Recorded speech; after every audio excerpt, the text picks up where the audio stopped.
Assalamu alaikum everybody. It's been a long time since I last made a blog, but I finally made one. And I was meaning to do like way more videos than this one, like the last day of Ramadan, but it didn't happen. What else? Eid Mubarak. I kind of wanted to go through a question somebody asked me. Somebody who found my videos was asking me something particular that I don't think was very clear in any of my videos. Maybe I mention it here and there, but not like in like one single video. So basically I kind of wanted to talk about just homosexuality in general and what that means. When we say homosexuality, what are we talking about? And then what does the Quran say about homosexuality? Which I think I've mentioned previously here and there with my limited knowledge. Again, I'm not a scholar, this is just like my own opinion and whatever I find in books and things like that that I read. And from conversations with people as well. So anyway, first off, what do we mean when we talk about homosexuality? Homosexuality is a new term, actually, right? It was developed in Europe, and today it means a sexual orientation in which someone is attracted to somebody of the same sex or gender. And basically this is an abiding sexual orientation. It's not something that's like defined by action or it's a predisposition within oneself. And that's a very important thing to mention. That's something that's like part of your nature. So like, heterosexuality is where most people fall in the spectrum of sexuality, where people are attracted to somebody of the opposite sex. And then to kind of complicate things, we of course have those who do not exactly fit into the categories of male and female, right? So we have the term sex, and then we have the term gender. Sex refers to your biological self, so how you are born, basically. If you have like this kind of genitalia, you are male. If you have this, you're female. If you have this, you're intersex, things like that. And then gender is a cultural construct. So gender is basically how you perform your sense of self, whether that be like a masculine male self where you identify as a man, or you identify as a woman. And there's just such a spectrum too. Like even if you're heterosexual, maybe you're effeminate, or you're a heterosexual woman, but you're the way you express your gender is very masculine or something like that. And obviously that really complicates things when you start talking about sexuality and attraction and things like that. So I hope that doesn't like confuse people. I mean, it is confusing, right? Because sexuality and gender is like on a spectrum, and the spectrum is actually like 3-dimensional and probably 4-dimensional. There's like so many different factors when you start unpacking it, and everybody's experiences are different. And but anyway, I mean, these words we use to identify ourselves with are words, and as words are limiting sometimes, right? So two men can describe themselves as gay, but maybe their sexualities are not exactly the same, or their gender expression, or like there's different variances in everything, and ultimately language is very limiting. Anyway, I hope that makes sense. I'm going to try to segue into another question that people ask about a lot, and I still ask myself, like I still ask this question as well as I continue on this lifelong journey of understanding my faith better. But, so where does homosexuality fit into Islam? Where is it mentioned in the Quran? What does Allah say about homosexuality? And this topic is huge, right? Like I can't do it in one video, and I've talked about it a few times before in other videos. But first off, there's like a lot of really good resources out there that I hope you can get your hands on. There's a book by Keisha Ali, who is a professor She wrote Sexual Ethics and Islam as Feminist Reflections on Quran and Hadith and Jurisprudence, or Sharia, and it's great. And there is a chapter on homosexuality, but it's just really interesting. A lot of really thought-provoking and thoughtful reflections on Islam, and it's great. And I think she does a really fair job of looking at both sides and between sides of like every issue, which is really good. Another book, I think I've already showed this one in another video, Before Homosexuality in the Arab Islamic World, by Khalid al-Ruayhab, which is just amazing. And basically his whole premise is homosexuality did not exist as a cultural phenomenon. Like there were like homosexual ways of being in Arab and Turkish societies, or Ottoman societies, between 1500 and 1800. But basically our modern concept of homosexuality did not exist, and what scholars, this is huge right here, what scholars are saying at this period of time is very different than what we are talking about today. So, for example, Islamic scholars would talk about specific homosexual acts, right? So you have terms like liwat, which refers to anal sex between men, and then you have a term like sihak, which is not mentioned a lot with in Islamic scholarship, but it refers to sex between women. So there are things like this, like homosexual acts. I mean, they didn't even talk about it this way, right? But for our purposes, right, we'll say homosexual acts that aren't about anal sex. Like a lot of Islamic scholars were like, there's no like prescribed had, there's no punishment here. You know, it's up to the discretion of the judge, right? And then there's an entire school of thought, right, that says, you know, there is no punishment for liwat, for anal sex, because there's no proof text in the Quran or in the Hadith, right? So all that stuff is like really interesting because modern scholars, modern Islamic preachers, they're all kind of reciting all these classical texts and trying to fit them into our modern definitions of sexuality. And it doesn't always work, right? There was an interview of Sheikh Qaradawi, I think it was on Al Jazeera, and it was really interesting because he really like struggled with talking about homosexuality. He was talking about liwat, right? And he said, you know, homosexuality is forbidden because liwat is this and the punishment is this. You know, scholars only disagree on what punishment it is.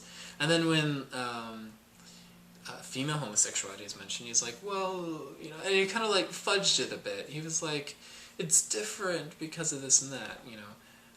Which is weird, like if homosexuality is like evil and sinful in and of itself, why are there like different punishments depending on like which gender is involved? I don't know, it's very strange to me. And so he's trying to fit these classical definitions and rulings into like a modern context, which doesn't really work. But people like this, like Khalid al-Ruayhab, Keisha Ali, Scott Krugel, they're doing amazing work, just like reflecting on Islamic tradition and scholarship that a lot of other scholars are not doing. So I think that's great. And then of course, I don't know if I need to say anything about this book, but Scott Krugel's Homosexuality in Islam is a really good source, and he really unpacks the question of like, where is homosexuality mentioned in the Quran? Like he unpacks that so well. The chapter on Quran is amazing. The chapter where he talks about Quran specifically is called Liberating Quran, and I think he puts up a really good argument. It's a good book. And I think that's about it. There's two other books that I wanted to mention. that are just good in and of themselves. There's Farid Asak's Quran Liberation and Pluralism, which is just amazing for just reflecting upon the Quran.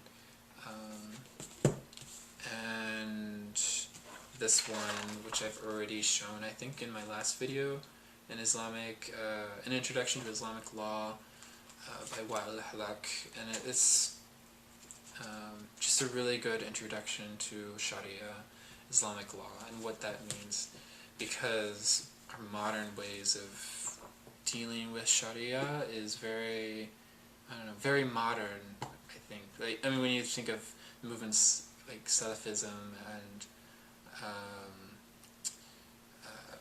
other reform movements, ijtihad is a new term that's really interesting. So, like, the idea that someone, like, individually can do ijtihad is kind of newish, but like, whereas before it was like this tradition within scholarship, now it's kind of like, well, normal everyday Muslims can do it and should do it because of this in the Quran and like this teaching of the Prophet. So it's just like a really good introduction of just like what Islamic law is historically, and I don't know, am I like overloading people with like too much? I'm like, this is like, I don't know, so many cool books out there.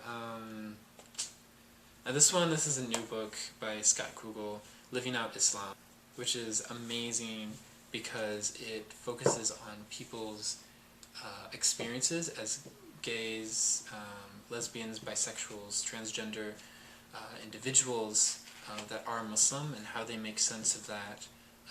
It's just amazing. Like, each chapter, there's like 3-4 different basically biographies on like how these people like either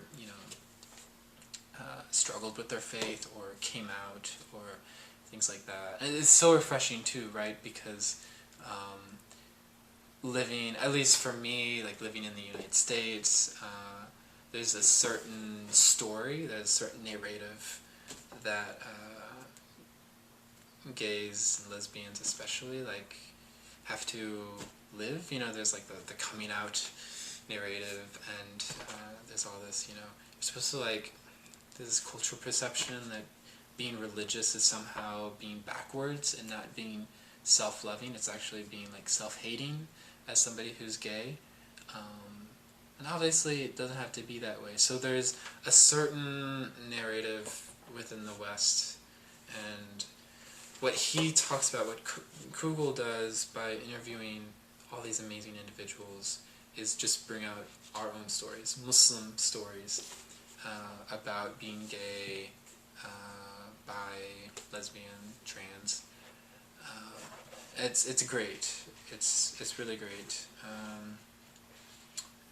And I think that's about it. I don't know. There's so many things I want to say. There's can I take a second and just talk about this month of Ramadan? Like, the other night I was at Tarawih, and I've been forcing myself to come back to the masjid, right? It makes me so uncomfortable going to the masjid because I just assume everybody knows about me, right? So it's just a really awkward place for me to be. Even when people like say hi to me or salam, I'm like, oh my god, I know this person knows about me, and it's just awkward, right? So I'll go with my friends, other Muslims that I feel comfortable with. We'll eat iftar there, or pray Maghrib and Isha. And so I've been trying to go there for Tarawih, especially like the last nights. I've been really bad about it, but the other night I went, and I was so tired. I was just like, halfway through, I was like, I can't do this anymore. I just like, it was a hard day of fasting. So far, alhamdulillah, this month has been easy fasting, actually, alhamdulillah. But that day just happened to be a really hard day for fasting. So I was thinking about just like getting up and leaving. And then in the middle of Tarawih, some guy comes up and starts like doing fundraising for this Islamic school. And I'm like, but alhamdulillah, like Ramadan is a good time, perfect time for doing charity and stuff like that, right? But at the same time, you know, it's just like, you've already sat through like half an hour of Tarawih, and then you have somebody come up and give you like 10 minutes of their time and just like preach about this and that. But anyway, and so I was just like, ugh. And so we stand up again for Tarawih, and it goes on and on and on. But I ended up staying for the whole thing, and we did dua and everything at the very end.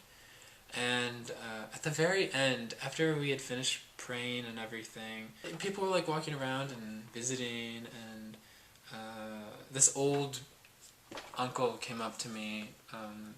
I say uncle because he's South Asian. And he just comes up to me with this big white beard and shalwar kameez, and just shakes my hand with this big smile and says "Assalamu alaikum." And then he walks off, and I don't know. And then like people around me were like just in this amazing like mood and saying salam to me like I don't know. It was very, very surreal, and I got really nostalgic about what that community used to be for me, and it was just so moving. And then walking out, another Muslim came up and said salam to me, and it was just like that warm assalamu alaikum, you know, not that like salam alaikum, you know, not you know how people do sometimes just out of habit, and you say how are you, alhamdulillah, alhamdulillah, you know, and then just keep on walking. But no, it was just like a really sincere, like, I don't know, and like the handshaking, and I don't know, I might be sounding crazy, but after trying to go to the masjid like every single day, and then like that night, it was just like such a hard night to like stand up and pray for Tarawih, you know, it was just really refreshing. So anyway, I hope everybody's Ramadan is just as refreshing, and I hope everybody out there can find a community in which they find belonging, and I hope everybody can find a place where they feel welcomed and at peace, and have a great time with your families, your friends, and Eid Mubarak. Assalamu alaikum.